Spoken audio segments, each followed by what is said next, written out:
college basketball because we know we're all a month away from starting to compete and trying to get everything going, but knowing that we get time during the summer, we don't want to be tired come March, and so we try to work that. Older guys, I've always thought that older guys don't need a lot, and they can take all you want to give them. Younger guys, they need a lot but can't take it, and physically and mentally, and so that's the part you're trying to blend, and that's where it's important that your older guys help these younger guys understand how to max out and not mistake activity for achievement. And when you're in practice, you gotta go at it. But that's probably this month in some ways is really a rude awakening for I think most freshmen, because it's time now that there's longer practices, more practices, and the grind is tough. But again, I really appreciate our guys and what they're doing and what they're going through. But the older guys have, they've been really good mentors for the younger guys. Rick, how's this team different from teams you've had here in the past? Well, we scrimmaged Saturday, and we only had 9 guys available, so we had to use a couple of our walk-ons who were excited about them being on our team. And the one thing that was you look at a stat sheet, we made 20 out of 42 threes from the two teams combined. But I really believe that the defense was such that I think I could have got off a couple threes, and I can't even do it anymore. But it's hard. I mean, Cam Carr told me he's never been so tired in his life playing the first 4 minutes of that scrimmage in terms of the pace at what was playing. And again, there's no subs. So a lot of guys will, and we only win a 32-minute game. That's what we went for 32 minutes. But the fact is that we've got some, I know we have more depth on the perimeter than we've had since we've been here. And up to this point, we've shown that we can shoot the ball, but I just know that we've got a long way to go defensively. But the fact is, these guys have proven to us that they want to work and they want to be good. And there's definitely a difference right now with the older guys in terms of the tempo and the pace we want to play with compared to the younger guys. But actually, at the end of practice yesterday, I thought there was a glimpse that I'll be able to show these guys today before we do get on the floor that they can do it, because they started playing with the speed and moving the ball the way we wanted it done. Some good cutting action, some random type basketball that we want to play with, and so we just got to continue to build each day. You referenced that depth on the perimeter. With that, how important is it that guys like Dalton and Jemai do learn how to play the 4 just to balance out some of that? Well, Jemai can do it. I mean, he's done it. I mean, he's basically just played every position like Josiah since he's been here. So he'll play any of those positions. And then Dalton learning the whole system, and not just the two wings pretty much do the same. Point guard obviously is a difficult position to play, and the 4 with him is different than the way Tobey and Jonas would play in some ways. But learning the organization side of it, understanding that they've got to understand what we're trying to get done out there, and get comfortable with the movement patterns that we want, both offensively and defensively. And I tell our guys all the time, with our defense, it's as much a play as you run as you do with offense. And he's got Dalton's got terrific offensive instincts, and so I think he should have them on the defensive end. It's a matter of a mindset, and he's working at it. I think he would tell you one of the reasons that he came here was he knew that he wanted to get better defensively, and when we were recruiting him, there's no doubt he's going to help us tremendously on the offensive end, but he also knows what we expect from him on the defensive end, and he's point blank has told me, he said, Coach, that's why I came here, because I want to be able to learn how to play defense the way that I think it should be played. And so that's fun going forward, because he's got a chance to just get so much better. But he is having to learn a lot quick. But he's embraced it. He's not afraid of it, and it's just a matter of him getting better with it. With all the going back to Tobey, with everything that went into last season and then the experience that he got over the summer, what sort of expectations are you looking forward to the jump from year 1 to year 2? Well, he's a much different player right now than he was. I mean, his confidence is totally different. And Tobey was a player that, no one's ever, ran a play for him, tried to play through him. We've obviously tried to work, doing things with he and Jonas because we think they both have skills that we can take advantage of. And it's up to us to get them in positions where they can be effective. But Tobey's rebounding, it's just a great talent. It's something that he has an unbelievable passion for. He's got great instincts for it. But he's also, he's gotten better in so many. There's not an area that he hasn't improved in. I think what he did with USA Basketball was a big confidence booster to him. And again, I just think he's got an incredible future ahead in basketball for himself. And one, because he works so hard. I mean, it really matters to him, and he is learning a lot of things right now and he's being asked to do some things that I'm not sure, well, we didn't ask him to do them a year ago, but we're asking him to do more and be more of a force on both ends, and we think he can shot block if he wants to, if it's in his mindset, because he's so quick getting to the offensive boards. He ought to be that quick getting off the ground to go block shots, and then offensively, we think if he'll get himself off the ground as quick as he can, again, going to offensive rebounds, he ought to be able to do that with the ball in his hand, too. Coach, in the back, who do you see taking up that number one backup role for the point guard position, or if Zakai's unable to go, the starting point guard position? What I would say, and I said it to the team almost every day, but I know I said it to them 2 days ago. I'm not really concerned about who's going to start the game. I told them, I said, I'm trying to figure out who we can finish it with. And I think we've got so many different things, different players that, I could tell you we've got 8 guys, 9 guys that I think would be considered starters. I'm again, like I said, the honest answer to that is I don't know how it's going to play out right now because we haven't had the whole team. Zakai's not back out there totally. He's doing a little bit right now. I would say that I think Chad and Garrett would probably tell you they think he's probably ahead of schedule, but he has done a little bit, started practice each day, and then we back him down. Now, if it were up to him, he'd practice the entire time, but we won't let him. Tobey's been out a couple days with a concussion protocol, and JP hasn't really done much at all since we started here regular season, and DJ's missed the last couple practices just due to the fact that he hasn't lived up to what we wanted to do in all facets of the program. So we haven't put it all together, and in terms of putting together the whole thing, I don't know, other than the fact that I like where we are. I think we're going to have a lot of different options, and I think this group of guys, I'm not sure it matters to them. I don't know if I'd say it. I think everybody would like to have their name called before the game and go out, but we've just tried to drive home the point. We want to, who can we count on in the last 5 minutes? We think we're going to be in a lot of close games this year, again, with the schedule that we play, and we've got to be able to finish those games out. How has Freddie grown defensively, and then where is he at being an effective offensive player when he doesn't have the ball in his hands? Great question. I think he's gotten better in all those areas. I think that he is finding out, again, you know what, where he is right now reminds me so much of where Kennedy was. Had been asked his whole career to have the ball in his hand and just go create offense, find a way to, come off a screen, go create some offense for your teammates, and shot clock gets down, just get a shot up. And but he's playing, he's learning how to play, but he's got a great attitude about it. I don't think Freddie yet truly understands all he can do and the way he's going to have to continue to. He does know. I will say that he does know what he needs to do, but it's hard.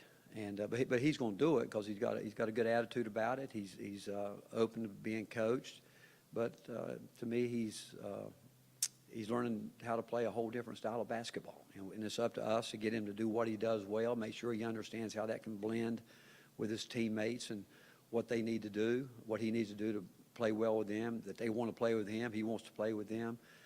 Defensively, again, he goes through it like most young players. They lay on screens.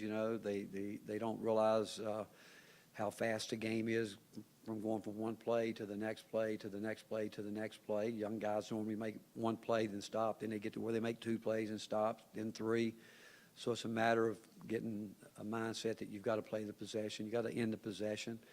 And he's gotten better with it every day. But, I mean, I would say it not only any of the young guys, certainly, they've got a long way to go to still understand just how hard it is to play the game the way it needs to be played from a cardio standpoint. You know, we talk a lot about cardio toughness. You know, I like to get guys tired and then see if they can play, and it's hard. When you're tired, can you make the right play? Can you make that extra effort play? Those type situations. And there's not one freshman on our team that's not going through that right now, including Freddie and Cam and the rest of the guys. It's just, again, they're playing against there's 4 or 5 guys out there right now that understand that. And you watch the game practice with them or just practice tape, they see it. And the more we show it to them, and I have seen improvement with them every time we show it to them on tape. The next day you see there is a carryover from the film room. Coach, later this month, you guys are going to play Michigan State for that game for the Maui relief. What does it mean to you to be able to contribute to helping rebuild that community? Well, I think it's awesome to have the opportunity. I mean, obviously, our heart and prayers go out to the families over there that, it's going to be a long comeback for them. And the fact is, Maui, they held on as long as they could, hoping that they could have the tournament there. But with what they're faced with right now, I think with FEMA and everyone over there, it was just really hard to try to put it all together. But the fact is, Maui's been a big part of college basketball for a long time. A lot of great memories and have come out of that tournament. And the fact that they need help, and when it came about and we called Michigan State, there was no doubt in my mind. If you know Tom Izzo, I mean, there was no hesitation. That's the right thing to do. And they'll sell it out. It'll be a great crowd there. I mean, they have one of the great fan bases in the country, and certainly have great respect for Tom and what he's done through the years. But I think we're both, and the fact we're in it this year, it's just it's neat that we can play a small part in trying to help that community be built back. Coach, I know you've been doing this a while. Have you had a father-son combination like Justin and Jordan before with staff and player? And what have you found out about Jordan as a player since he got? Rob, I don't think I have really. Maybe a walk-on or something like that, but certainly from a player standpoint, I mean, Justin should be a proud dad, but, he always kind of low-keyed that. But from the time that I tell the story from the time that Jordan started hanging around here when he first went off to college at U.S. upstate, Spartanburg, he would come to the gym and he'd work out with Jordan Bowden and Lamonte Turner. And I can tell you they all said, Coach, if he ever did want to transfer, we would want him to be in our program. And when he decided it was time that he was going to do that, I think Justin would probably tell you, I was the one that said, we have to have him. It's either him or you decide, Not really, I didn't say that. But the fact is, we knew we wanted him, and I wanted Justin to know that. And I said, we'll recruit him. You don't have to let us recruit him. And Jordan had the opportunity to go to a lot of places. And I think because of it, obviously the love he has for his family, and they're a close-knit family, but he's much more than what we thought.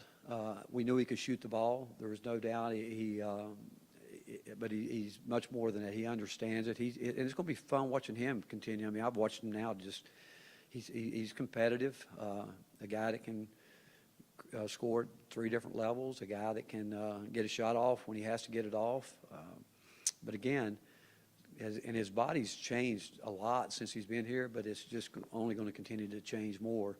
But he's got a really good basketball IQ. He's like I said, he's competitive. Having to do what he has to do every day against the guards he has to play against has been good for him. And we spent pretty much the whole summer playing him at the point. And now because of that, I think that's helped him a lot too, because he can, again, play certainly all 3 perimeter positions. And so we're excited about him. And he's going to be a big part of this team. Rick, how would you assess where Cade Phillips is at right now, and have y'all made a decision on whether he'll redshirt or not? There was no doubt when Cade came that we said from the beginning, we talked to him about he was going to redshirt. And because of JP being out, and Cade didn't get to do anything with us this summer. He wasn't able to play, on the trip over in Italy, and so his first real work was when when school started, and moving him in through the vitamins, but one thing he has done since he's been here, he has spent a lot of time reconstructing his shot, where he's gotten much better with that. But to answer your question, I don't know if we can redshirt him, because if you ask Santi and Josiah, they would say we can't, because you watch him every day in practice, and I go home and watch the tape. He's productive, and he might not even score a basket the whole day. I think actually in the scrimmage the other day when we scrimmaged, Tobey didn't scrimmage, and if I'm not mistaken, Cade was our leading rebounder. He had 9 or 10 rebounds, and he gets things done. He's understanding what we want to do offensively. He's picked it up quicker than we thought, and I would say that he and Cam have probably been the two biggest surprises with everything that's going on. But again, as I'm standing here being honest with you, I don't know. I don't know that question. I think it depends on the next couple weeks how it plays out. But I know one thing: he's got a great future, and he's going to be a guy that's going to help us win a lot of games here. And he's a big part of this program this year and moving forward. With Santi and Josiah returning back here for their 5th year, what impact are you expecting them to make in these early months of practice? The biggest thing I told both of those guys when we talked about them coming back, it was leadership, knowing that we had a lot of new guys in the program. And I told them, I said, personally, coaching staff-wise, we're not going to judge you on, because you guys have worked. They've always worked. They've been guys that we have represented this program the way we wanted it represented. They are guys that, they bring it every day. I get on them like I would anybody else, and they handle that fine. But I said, you're going to be judged this year really more so than ever on your leadership, what you're going to do to help these young guys. And when we got the call last week, one of the assistants got it about how they're glad that those guys came back and how much it's helped the young guys. That's what we were looking for, and they've lived up to it. And then, but we expect a lot from those two guys, and then certainly when Z gets back, and Jemiah Meshach's been a big part of it. Those guys have played a lot of big minutes, but again, leadership I think will be the biggest thing when it gets right down to it. Why do you think Santi and Joe came back at the end of the day? Well, the good thing about them getting to go out and experience what they can experience through the, finding out what they need to do, I think both of them, and I think anytime someone comes back like that, I think it shows a lot of maturity in the fact that they ask questions. They certainly have agents that they believe in and have helped them, but when you get down to it, both of those guys are guys that are going to, with or without an agent, they're going to ask their own questions, and they're going to get the feed. They want to hear the feedback themselves, and I'm sure during interviews they would be the kind of guys that would point blank say, "Hey, what do you think I should do?" or "What do you see me doing? Where would it be?" But I was glad that both of them got to go through it, because next year that's what will be their future. They're going to have to go through it again. And I think there's no doubt both of them would tell you they learned from the tryouts they had and what they had to do, and both of them have come back, and they really better than they've ever been. If you think about it, this is the first summer that Santi's been here since he's been here, and I think it's shown up. And we know that he's a machine when it comes to cardio, fitness, and the way he runs around. But he's at a level that he hasn't been, and I think a lot of that has him because he was here for the first time. Josiah has had his best off season where he hasn't missed a day. He's been knock on wood. He's taken great care of his body, which he always has. But the little nagging injuries he had, he's been able to stay ahead of all that, and they've gotten. Again, I think after the feedback, there was no doubt they knew they wanted to come back. And I think it speaks volumes about our program and the university and our fan base here. Both of those guys, they love it here. They love this university, and they know that, and I really think when some of these guys go out and they have people like, each of them have people they can talk to about, what's it like up there, what's it going to be like here, and I think some people say, hey, look, it's different. Believe me, when you're in college, that's some of the best years of your life, and I would want to ride that train as long as I could ride it. And I think, obviously, with the NIL, that plays a part in it now. And so I do think both of them made really wise decisions in coming back. Coach, in the back here, you said, in the back, way back. Yeah, yeah. You said Jordan Gainey has been getting a lot of minutes at the point guard position. What's the difference between him at point guard and Zakai at point guard? Well, there's a lot there, but just because, Zakai's been with us, and, I think it kind of, after Zakai got hurt last year, I think it kind of went unnoticed how much he had gone from being a guy that just scored when he got here to how he became such a good distributor. I think he tied Kennedy's record for assists in a year, what Kennedy had the year before. So he's been around, and Zakai's, they're different. I mean, I do think that when Zakai comes back, I think it's going to really help Freddie and Jordan a lot. I think it's going to help them a lot because there's nobody on our team that can do what he can do defensively the way he does it. And, Zakai's a guy that changes the court when he's out there. I mean, he changes it in a lot of different ways. But Jordan can really shoot the ball, just like Zakai. I mean, they both can shoot the ball. But I'd just say right now the fact that Zakai's been around, he knows it. He's played with these guys longer. He's been able to, obviously, he knows the defensive system better and ball screen defense. That's something that I think Jordan probably has had to learn more because when he is at the point, he's going to get screened a lot more there in ball screen situation as opposed when he's off the ball more. But again, he's improved, he's embraced it, and we're just fortunate and blessed that we have them both. All right, thank you guys.